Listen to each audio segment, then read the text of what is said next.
Hey everybody, this is HBCU Original, and this is the Spotlight Hour.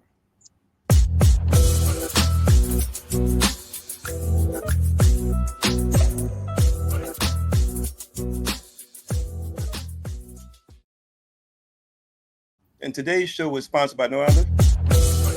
Today's show is sponsored by Duffy's Hope and the Duffy Celebrity Game. Want to be a sponsor? Email us for more info. Now back to the show. All right, good day, everybody, everywhere. How we doing this morning, man? I'm excited. I'm telling you, man, I'm jumping in my seat because we got a game changer in the building. We finally got some hope in the building. We got Duffy's Hope. What's up, Duff? How you doing, baby? What's up, Big John? Appreciate you having me. Man, this is our pleasure, man, to have you here. And you know, we just want to just really forecast everything that, you know, Duffy's Hope has done, how it has impacted our community. It has touched so many lives, near and far, people coming from, you know, different parts of the country, just to be a part of what it is that you are able to do and how you are able to impact, empower, and transform the lives of so many young men and women, and even some of the old school. Listen, man, we are really excited, from your baseball celebrity game to your basketball to all and everything in between. Man, listen, we are excited to have the visionary of Duffy's Hope on board today. Duff, man, thank you for coming to HBCU Original, man. We really thank you for being here with us, bro. Welcome. No problem. And, Thanks for having me. I've been waiting for this invitation for years, man. So thank you, man. I appreciate it, John. You know, we go all the way back, man. And you know, you might not know this, man, but you know, I always looked up to you and admire everything you've done in the community, man. You know, you was a pillar. You are a pillar in our community, man. You know, when we played basketball, man, I used to watch you from the sideline when I wasn't playing, man. Just trying to take some tricks and trades from you, man, because you know you was a heck of a point guard, man. You know, and now you shoot that rock too. So you know you a little bit more than passing, man. But you know, but not just that, but you also had a nonprofit at one point, man, where you did some great things in the city, man. And you know, I think I met you through one of my a friend that we both know, late Sean Allen. You know what I'm saying? Yeah. I'm saying, so y'all were doing the work before me, man, in the trenches, man. So thank you for paving the way for me and other folks like myself, and then the young guys. You know, I know you run into a lot of them now. Yeah, man. For you, John, man, I wouldn't be where I am right today, man. So again, thank you for me and from the bottom of my heart, man. Hey, man, God bless you. Thank you so much, man. You know, I saw you coming, Duff. I saw you coming, and I saw, you know, that's the thing about having the spirit of humility, having a spirit of, listen, you know, I know I have something. There's something that you have that the world needs. And we want to talk about that today. And I want to thank you so much for the kudos. Man, just, bro, I mean, you know, we want to hear about how did this whole thing start, man? I mean, you watching, you know, different people, how they're doing what they're doing, but we want to hear about, like, how did this whole thing start? And I know you started with your program first, and then it evolved into what it is today. Well, actually, no, I started with it was with the celebrity game. Okay. 1998, it started.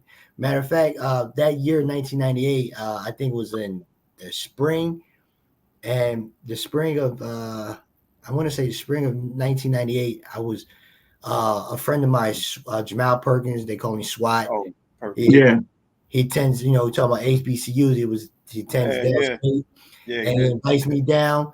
And down there, he had a partner that he worked with from out of Jersey, Brick City, and they had brought him, he was cool with Naughty by Nature. They brought him down to Dell State to play in like some type of, Naughty by Nature versus, Dell State, faculty and staff and some football players. So they, Naughty by Nature didn't have enough players, so they ended up asking me, did I want to play? So Swag again play, so I ended up playing.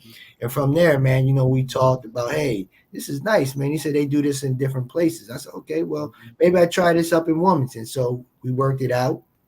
Our first game was at Del Tech in July. I'm sorry, it was in August in Del Tech in 1998. So that was the first ever game of Duffy's Hope. And for me, I didn't know what I was doing. I was just bringing people together, man, and just trying to, do something different that we hadn't had in the city of Wilmington. So, so with that, I started that game, and then from there, I went to, doing the basketball game with M1, and then it started getting real big, selling out at Glasgow, and I said, well, I need to do something a little different. So in between me, running back and forth overseas and coming back, I looked at like how the community was distanced, where we had a disconnect in the community.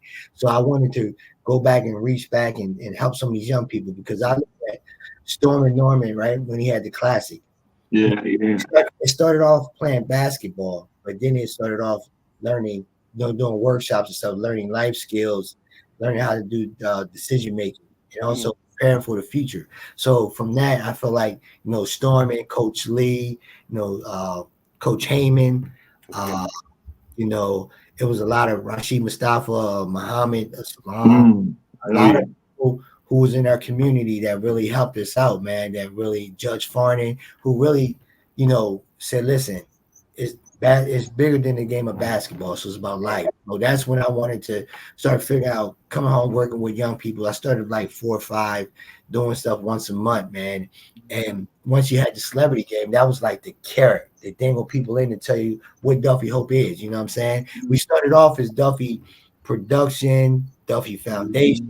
We hit it up on Hope, helping our young people to excel, man. So, doing the celebrity games was just the carrot to bring everybody together. And then now we tell them what we do with Duffy's Hope. So we started with the programming part, and it was like once a month a mentoring program. So I didn't have a curriculum. I was just going off of the top of my head. This is what I know people help me with. Let me do the same thing. Spend some time with these young guys, take them out, show them there's a better way, show them some different things. And so that's how we got to doing the small programming. And then the basketball games kept going. I didn't officially start numbering them until making them annual until 2002, when I became incorporated. Oh, because this is in 20 years. Like, we took 2 years off. 1 year I took off because my nephew passed away. Then the next year off because of COVID.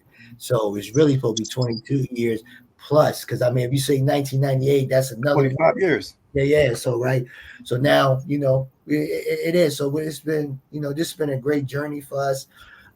Like you said, we have served over 7,500 young people with direct programming, and also with entertaining the state of Delaware. Let me ask you a question. You said you mentioned before that you said you were overseas. Could you elaborate on that a little bit? So yeah, I had a small stint in Poland, Ukraine, and then I also he played ball. Yeah, Poland. Duffy was nice. Don't get it twisted. Duffy talked about me. Duffy. I gotta remind myself, like I come from a track background and everything, and I watched you guys, and I heard the names, and but I don't really know the background of a lot of people sometimes, and I was in my own world probably too. So yeah, you said you played now in Ukraine. You said, yeah. Wow. Yeah. How was that experience for you? Terrible. Whoa. It was a poor country. The beef was bad, and I didn't, and the pork, I don't eat pork. The pork was the best thing. So, it was just, I lost a lot of weight over there, man. Just, I stayed eating at McDonald's, man, but it was so bad that, here we have organized lines. Over there, that you just gotta walk up. So sometimes people say, "Oh, these foreigners are rude," but that's their culture. They just walk up. You know what I'm saying? Yeah. So that's what it is. And when I came out of the store, they would snatch my bags, the kids, and everything else because they were hungry. So wow. It was I had my agent here get me up out of there, man. But I but it was a great experience though, just to be able to travel the world. Something I use a little orange basketball, like I tell the students, I use a little orange basketball to get me an education, give me an opportunity to travel the world for free. Now when I travel the world, I gotta pay. I'm like, oh man, when I was over these countries, I should have did all my touring then, like the tourism things, man. Like, go here, go there. Now I'm like, whoa, because my wife say to me now, like, hey, if you was there, how come you didn't do X, Y, and Z? I was like, listen, I went there for basketball. I wasn't trying to learn no language, nothing. I just went to football, get paid, and then go back to my little bungalow. Yeah. I think a lot of guys trying to take that route now. And I guess well, it's better now. But you said that was 20 years ago, 20 some plus years ago. Yeah. So now it's probably a little bit different. Would you advise guys to go there now, or? Oh yeah, I mean, I wouldn't say Ukraine, but I would say overseas. I mean, as you see, Europeans, a lot of Europeans are coming and playing in NBA. Yeah. So that means the leagues have got a lot better. I mean, they were already over there. They were more physical. They way they play is like how the Bad Boys of Detroit play. You know what I'm saying? So and more physical. So physical over there. You know what I'm saying? So it's a different style, but I recommend people, everybody wants to live that dream playing the NBA. Sometimes it doesn't work, but if you can get an opportunity to make some money and do something you love to do, take the opportunity. But also you got to adapt to culture. You got to adapt to culture, man. It's like, it's I know my first 6 months, man, my phone bill was high. Through the roof. Thousands of like a couple thousand for the month, man. You trying to talk to everybody and keep everybody updated, man. After a while, you start money you making, you start giving it back. And I remember, when I played in San Andres, and I played in San Andres was for the most part, and it was like I had to go to this MCI place, like it's a place with a whole bunch of other people was on the phone, and I had to actually go there if I wanted to call home, and I was in Caracas, Venezuela for maybe like a couple seasons, because we only played on the weekends. During the weekdays, we did a lot of community service and all that kind of stuff, giving back to that community. So yeah, I get it, man. It was real nice. But I think like everybody thinks that they see the finished product of what you have accomplished. Give us sort of some of the backdrop of what are some of the things that, if there's somebody out there wanting to undertake this kind of movement, what are some of the things that you would share with them that they'd have to either brush up on or look out for? First thing, man, I always tell young people, never let anybody deter you for what your dream is. If you want to dream to be in the NBA, dream it. But always have a backup plan. Yeah. Because it's a lot of people trying to gun for the NBA. And as you see in Delaware, a lot of us don't make it. Those who made it, congratulations. But those who don't, it's a lot of guys in Delaware who are overseas now. You just don't hear about them. A lot of guys I was surprised that, to learn all these young men that play football in the NFL that's from Delaware. I'm like, wow, we're on the map. But it's about persistence. So going back is you got to be persistent. You got to study your craft. You gotta put the time in. Right now, with this COVID, it made this world lazy. You can get your groceries delivered to you. It's lazy, man. Like even like when you go in the grocery stores now, and the stores, it's self-checkout. It took jobs away from people, man. Everybody wants to work from home and do everything.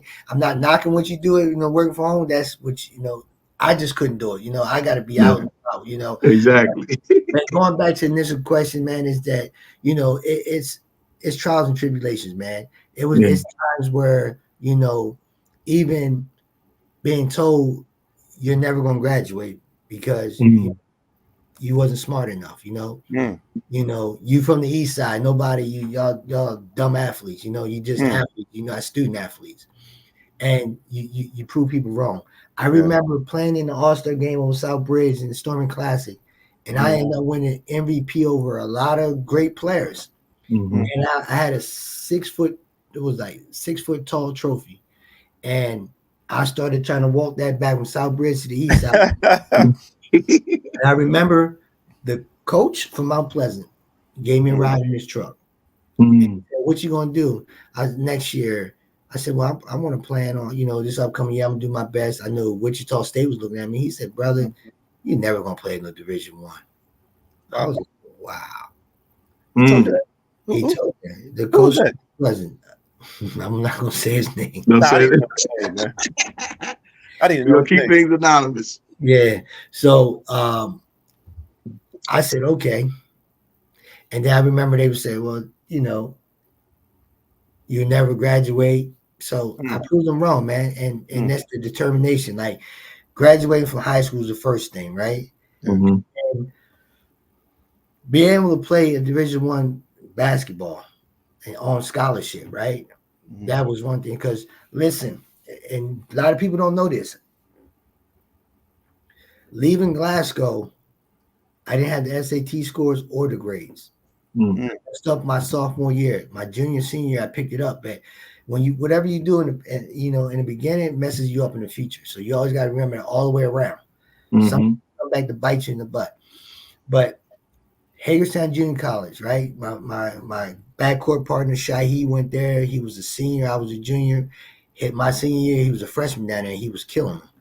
Mm-hmm. He told the coach about me. Well, it's a discrepancy between him or his mom, whoever. So his mom said she told the coach about me. And they came up to see me against the Flight A, Flight B conference championship. We played Howard at Glasgow. And I put on a good show and everything. Guy comes to my locker room and said, you're all right. You're all right, but you're too small. You won't be able to play at our school. Wow. At this time, Hagerstown was like one of the top I remember. Yeah. Colleges. Especially back then. Yeah. In the country, right? So he told me that. So at this point, I was discouraged. Like, damn, this is what he telling me. So he, Coach Heyman's like, nah, can you please take him? Can you take him? We don't have nowhere for him to go. So basically, he took me, but I had no scholarship. I had no free money to go. So my mom was selling dinners to pay for me to go to school and pay for my rent. Wow. And I was the third string point guard. Our first tournament in Hawaii, Tennessee, we played, I think it was Middle Tennessee State, one of them junior colleges down there. And we were losing by like 20. The starting point guard was wasn't playing well. The second string point guard had fouls. I got in there and brought us all the way back. And we won. Second game, same thing. There we go. By the fifth game, I was a starting point guard. By January, I had a scholarship. Wow. So if I would have gave up because I didn't have, the persistence to stay there, because I felt like I was better than them guards. We always feel like we're better than the guards, right? The next person. Yeah.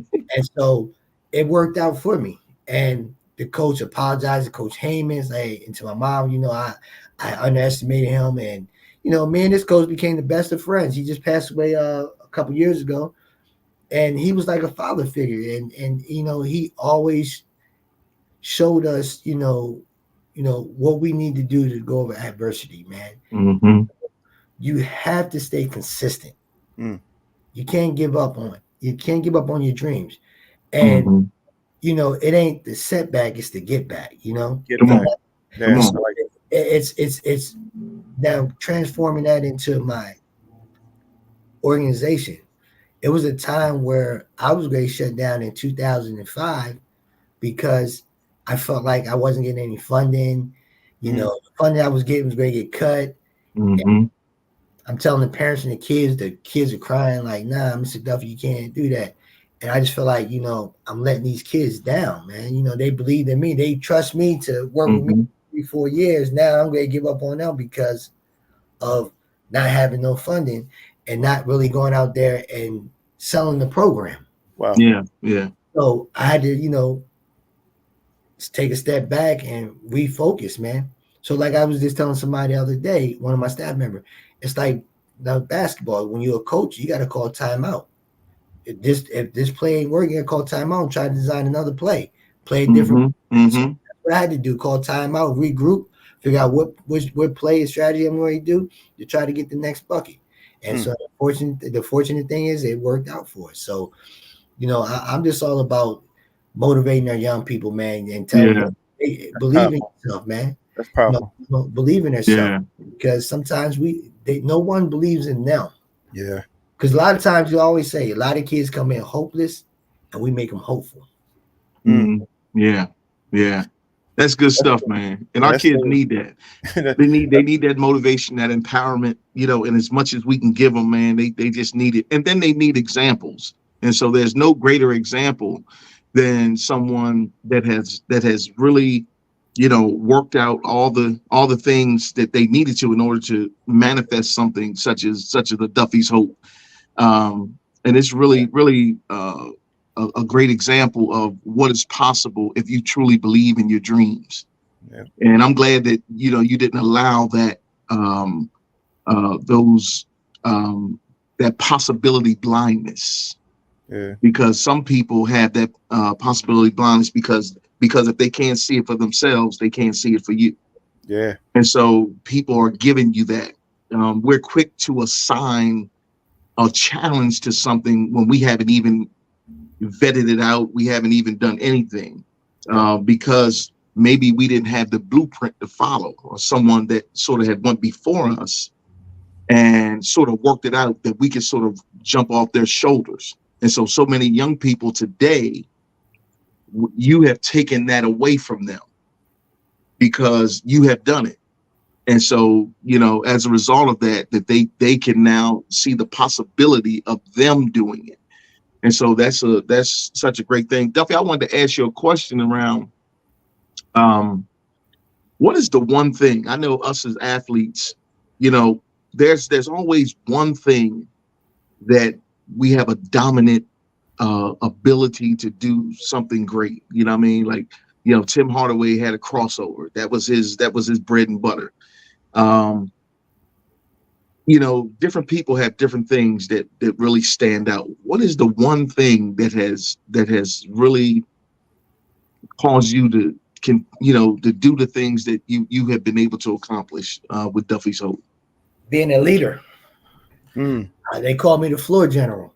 Floor general. The floor general. I always was the leader on our team. I always kept everybody together. I don't care how big, how tall, how old you were. I always, and even as you seen when we played in these, after, your career, you play in these city leagues and these parks and rec leagues and things like that. With my team, I still yell at them, like, come on, get your ball, big fella, get on the block. Still gotta be that leader, man. That one thing about me, I'm a leader. I'm always a leader. I'm not gonna follow anybody, not unless you're gonna follow me to that gold mine. You know what I'm saying? Yeah.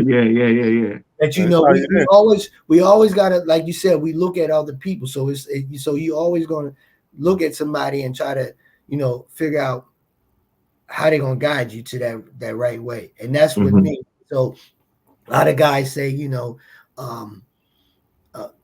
thanks, because with you being a leader, you got me in position to do certain things, and my one of my teammates at Old Dominion passed away. His funeral was just on Thursday.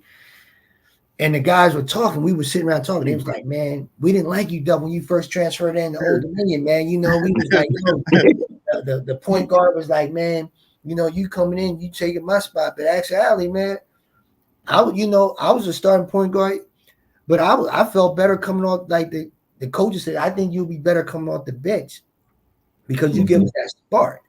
And with people, I can get mad. I'm not starting. But at the end of the day, I was finishing the game. Yeah. Because how you start is how you finish. And so, but my man Mike Jones is like, yo, I don't know, you should. Mike Jones used to be the coach at DeMatha, and he coached a lot of NBA players. Well, got him into the league. Then he went to Maryland, Virginia Tech. Now he became the head coach at ODU. He's like, man, you put me in a lot of positions, man, to give me several looks, man. You know what I'm saying? By putting that ball right where I want it. You know what I'm saying? Times where I was trying to do too much. He's like, no, give me the ball. You come off that pick. He's like, we talked about it, man. I had a guy named Petey Sessoms who from Portsmouth, right? 6'7" guard, right? And he had the attitude. He was a killer. He had the killer mentality, but his attitude, not listening to people, man. He's always saying. And I'm like, yo, man, One day he swung on me in practice, like, yo, Oh. like, dude, Wow. I'm trying to help you out. And we became good friends, and to this day we still are friends, right? And we laughed about that when I went out to California. Yeah, it's just like, like, damn, man, your little feisty self, man. You used to tell us like, you want to do X, Y, and Z, man. And my coach, my assistant coach was at this funeral, and he was telling some other players that came after me that was at the funeral, man, let me tell you something about this guy. He broke his nose night before. So they fixed it up. He had to wear a mask. He said next day in practice, he had the mask on for like 3 minutes, threw it off. I'm not playing with this. He said the words, the customer, I'm not playing with this. And I still was digging and diving into the balls and all that stuff, man. And I played with a broken nose. Wow. We'll wear the mask for 2 months and never only wore what did he say, 3 minutes at that? Yeah. So, and it was just like determination. I was just feisty. So you got to be feisty, man. So being a leader, you got to be feisty, man. And this is why, longevity, man. A lot of people, John, you know this. They always say nonprofits don't last more than 5 years. Come on. My organization been around for 22 years, man. I'm looking for another 22 years. Yeah. Let me ask you a question about the being a floor general and 20 plus years with the Duffy Hopes basketball charity game. How did you manage with all these different celebrities and different egos? That has to be a tough thing to manage. I just wanted to know how you dealt with that over the years. I mean, you talk about 20 years of different people, different stars and different walks of life. How was that, that transition? It's hard to listen. It's not managed. Nah, but it's it managed because sometimes, right? And I'll be transparent. You have people who believe in your mission, right? And so you tell them what it's all about, and so they here for a cause. You know what I'm saying? They here because one of the things I always tell them, like, you guys do events, y'all go to these places, y'all might even drive through Delaware. Y'all don't stop. Y'all don't really, but a lot of people in Delaware support you more than a lot of these other places in these big cities. Yeah. And so I make them think about that, and then just tell them, like, we human too, and treat us like you treat the people in New York, LA, and all that other stuff. So it's some people that come off a little, and you just don't deal with them no more, man. I had a through this 20 years it's not. I mean, doing the celebrity game, I probably had like three people who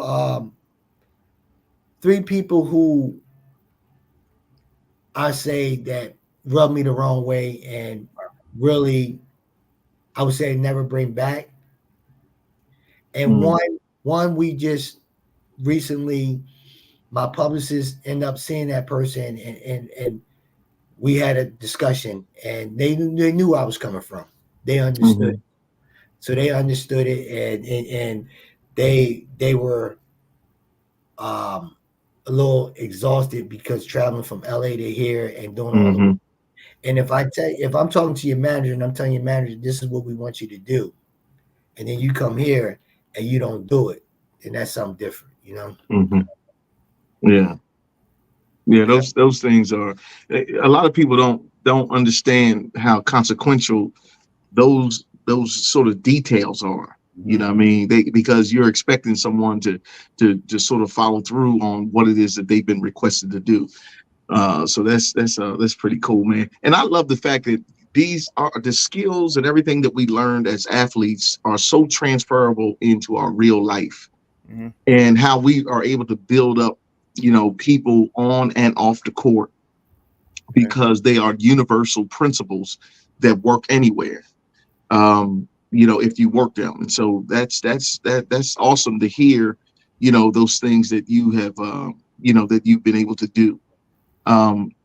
What is like a defining moment for you? Is there any defining moments that you look back on and say, you know what, this was a pivotal part in this, and this was the thing that sort of kept me in the game? I would say the defining moment for me with Duffy's Hope was when a young lady is, excuse me, she's on her website. We saved her life. She did a lot of risky behaviors, right? She wasn't going to school. She wasn't, listening to her parents.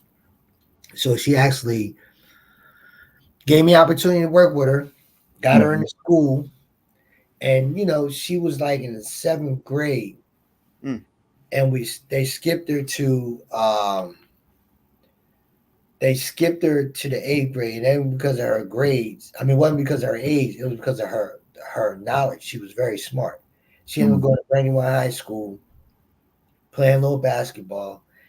And by her senior year, she had a 2010 on her SATs. Whoa. And she was in the top 25 in her class. And the thing about it was we took her, one of my neighbors in community service building was talking to me about my students, and he graduated from Brown University. I said, I know a guy that went there that played basketball from here. He said, no, have them, don't just think about local, think about Ivy League 2 schools, right?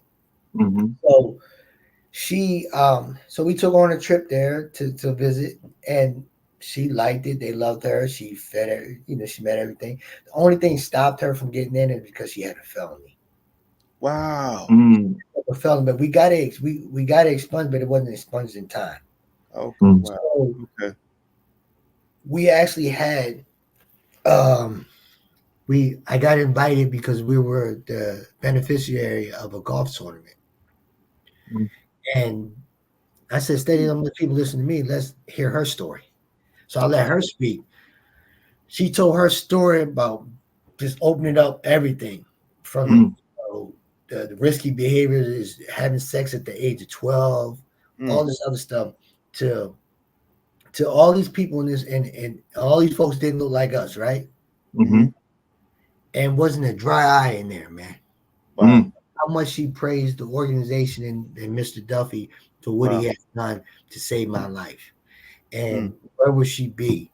She had trials and tribulations that made her want to give up again when she got on the right track. From that,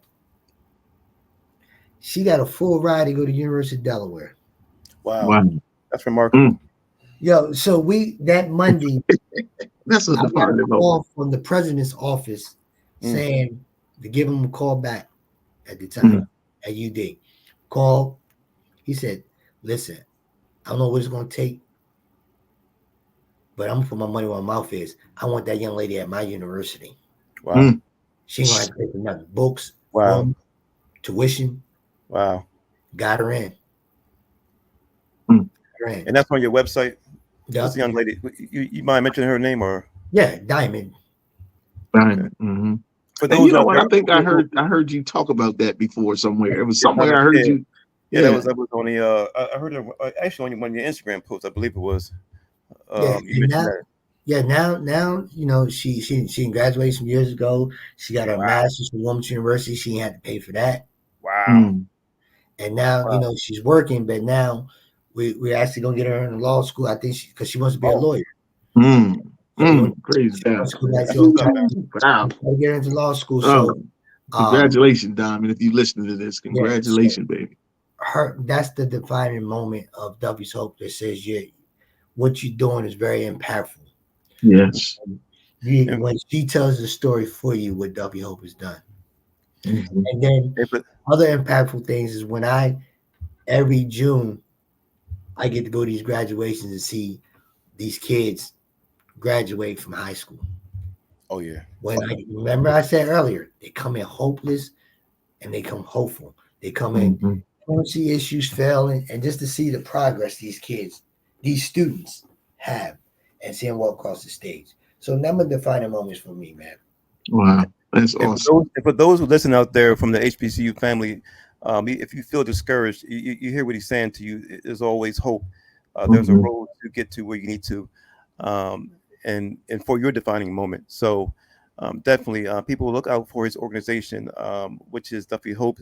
What is the actual, and the website is down below on the ticker for those who want to inquire or want to donate money to the organization.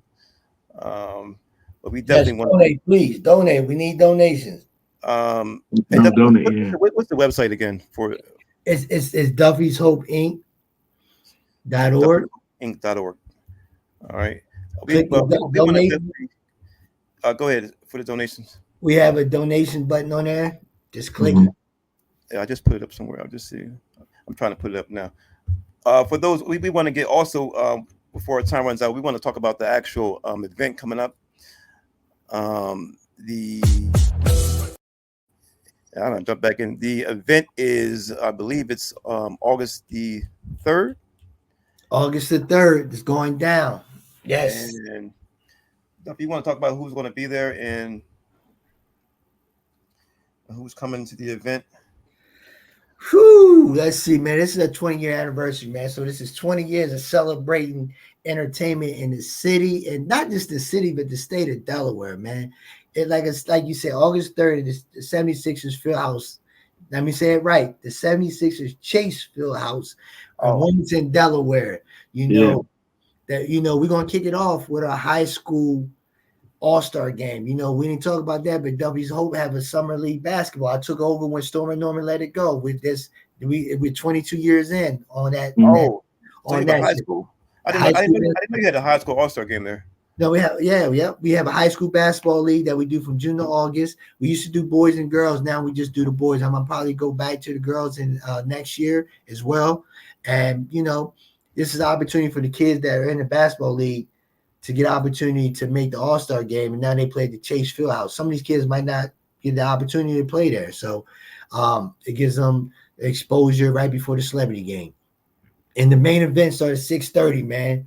Woo, we got a nice lineup. And we still, listen, I was just on the phone before you guys called. I got another guest that's a celebrity guest that just we're gonna confirm on Monday, man. And woo, man, time man. But we got, for those who know, we have a couple of the Globetrotters. I got Spider, three of them. Spider, Megatron, like Dunker. Then we got Joe Ballard. He's high flyer, man. He's been here for the last 3 years. And then we got one of the new guards from the Globetrotters, Lil Lou. Real name Lucius Winston, but he do all the trick shots. So these are my family, man. They coming. I got NDO Champ, big guy that walk around like this. He's an amateur, he do a lot of bodybuilding, boxing, all that good stuff. Then I got my Power family, Power Book. I know a lot of people watch Power, Power Book. I got, you got Kane. Kane on there. Everybody know by Bobby Brown. Kane. You got Kane. You got Braden. You know what I'm saying? Braden. Yeah, Braden's. Yeah. That's Mike's. That's what's that's his partner in crime, I guess. Yeah, and his partner in crime will be here, Tariq. Tariq. Michael Rainey Jr. Michael Rainey. Ooh, that's gonna be hot. I love it. For those who listen out there, HBCU family, listen, you got to come down to the you got to come to the event, man. The 76ers Stadium is, and we still adding more people, man. We still got more celebrities coming, man. We gonna have then you got local people that's playing in here, man. You know what I'm saying? You got Emilion the poet, you know what I'm saying? Oh yeah, Dover, Emilion, do a lot of good work in the community, man. Yeah. He does a lot of great work in the community, man. And I'd be remiss to say thank you to him, man. He worked with our young people a couple summers ago with music, man. So he always get an opportunity to play in the league, man. We got some other folks, man, that's Can I ask you a question? Can you and John play a one-on-one match? I want to see who's the best point guard. John, look. Let me see. Come on, man. Me and Duffy do that on pay-per-view. We do We do a pay-per-view. Raise some money for the organization. Yeah, they want to see that. They gonna have to pay for that. Yeah, I want to see that. I still want to know who that coach. I still want to know who that coach is from Mount Pleasant, but I'm gonna leave that alone. He might tell you that off screen. We can't go get that up right here. I don't like that, man. Give everybody a chance. Don't do that. But it's going down August 3rd. Ticket price is $35 in advance. More at the door. VIP tickets $20. With the VIP, we got a VIP experience, which is a lounge that opens up at 3:30. You come a little early before everybody else. You can chill in the lounge, get a little light hors d'oeuvres, something to drink, some games and some fun, some music, and then you get a private meet and greet with the celebrities from 5 to 6, and then you get floor seats. That's cheap for $120. You know what I'm saying? So this is the first year I raised my prices in like 10 years, man. So we had to raise this 20 years. I got, inflation and everything. So I had to do inflation too. I got to raise some money. Man, but it's a worthy cause. It's a worthy cause. Yeah, let me say this too. It's a fundraiser because a lot of people call me after seeing the show and be like, "Oh, you got some tickets for me?" Man, listen, yo, it's a fundraiser, man. Fundraiser. We doing fundraiser. Or can I get 3 tickets for 25 or something like that? This ain't no drug deal. Man, come on, man. If y'all could spend, y'all spend money on Jordan. That's right, Joe. That's right, baby. Yeah, come on. They don't ask the box office at the 76ers office at the Wells Fargo Center, can I get 3 for like, nah, they pay the money. That's like the same thing. You gotta respect. It's it ain't about me. Take me out of the equation. It's just my name because that's the brand that was built. It's about the young people that we serve. Man, we serve. Look, I'm in 11 schools in Newcastle County doing prevention programs. I have an after school program. I have an evening program for kids. We didn't service over 300 something kids this school year. You know what I'm saying? So we're doing some great work, and all our programs free. Our basketball league is free. I don't charge anything. These kids go on field trips. They don't have to pay a dime. We took kids to Florida over spring break. We flew. We didn't drive. We flew. They didn't pay for the flight. They didn't pay for their bag. They had to pay for the food. They didn't pay to go to Universal Studios. They didn't pay for the hotel that we stayed in. So this stuff is free. And that's all I'm asking. Like, look, we do this once a year to right before it's time to go back to school, the end of the summer. It's not, and it's about to bring everybody together, bring the community together for a good cause and have fun. It's almost like a family reunion, man. And I don't want to miss this either real quick. This year, right, we added a little twist to it, right? I told you it's 20 years, so it's a little different, right? A little different, and that's going on. And my wife and her co-partner put this said, let's do something different, Duffy. Let's tap into the Divine Nine. So now we got this thing called Divine Nine Invades Duffy's Hope. So all the Divine Nine is going to be there. It's just something, because this was thought about because we do a lot of college tours with our students, right? Yes. Yeah. So we do a lot of college tours. So when we went to Florida, they went to like all these different colleges, Florida A&M and different schools. Like we hit, HBCUs, we hit historically whites, we hit them all, man, community college. But this year we got the Divine Nine, just off the strength that we'll be doing college tours. And a lot of our kids went to these HBCUs and they seen like, whoa, on the yard, man, see all this stuff going on. So now we just gonna have a little something. It's like a family reunion, picnic time. The Divine Nine gonna be in the house doing different. They might stroll, you never know. Somebody might be out there, you never know. The ladies, the fellas. So it's a great time. So this is something you do not want to miss because this is not just a game. This is a production, man. It's a production. With my leadership and the staff and volunteers that we have, this is going to be, I tell you, I don't do this all by myself. I got a great staff, and then I got a great volunteers that help me out, man. So I get thanks and kudos to them. People give me all the praises. Nah, it's them. They always say, you always hang with people that are smarter than you. I always keep people smarter than me around. That's right. If I'm the smartest person in our group, we in trouble. So I gotta give a shout out to your guy. He was on my top. What was Kavan? That's his name. Kavan? Yeah, he was on. I said he was on my top. I had to give him credit. Chaz? Oh, Chad. Chad was it Kavan? Oh, Chad. Wait a minute. That's Chad. Chaz, my assistant. Yeah. Shout out to Chaz. Yeah, Chaz be on it, man. That's my assistant. He does some great work, man. But again, make sure that y'all get y'all tickets, man. It's going down August the 3rd. August the 3rd. At the Chase Fieldhouse, man. Show up, but don't show out now. Just show up. HBCUs, you heard it. The Divine Nine's going to be there. Please don't. We want to see represent your HBCU. You can wear your shirt, your apparel. Represent your fraternity, sorority. Come on now. Let's do this, man. Let's pack this place because it's all about us, man.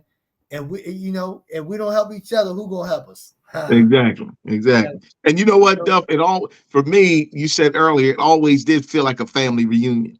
Of all of us coming together because you're such in the fabric of the community that people feel like that this is their Duffy's hope.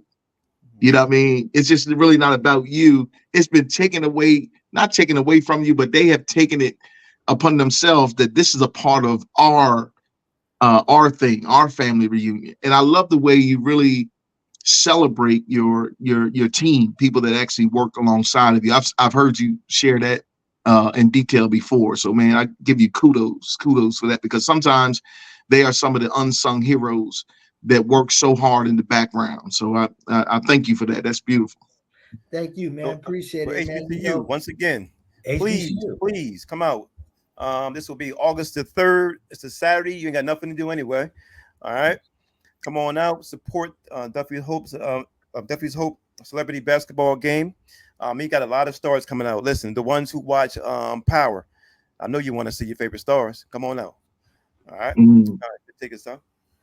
Hey man, listen, this has been an absolutely awesome interview with none other than my brother Duffy, man. He's done a great vision, done some great things, man. He celebrates kids. He don't tolerate kids.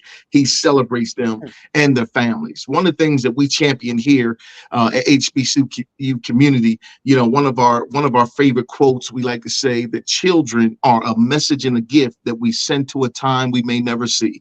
And so what we have to do is being able to impute into them all the great principles and everything that Brother Duffy has talked about.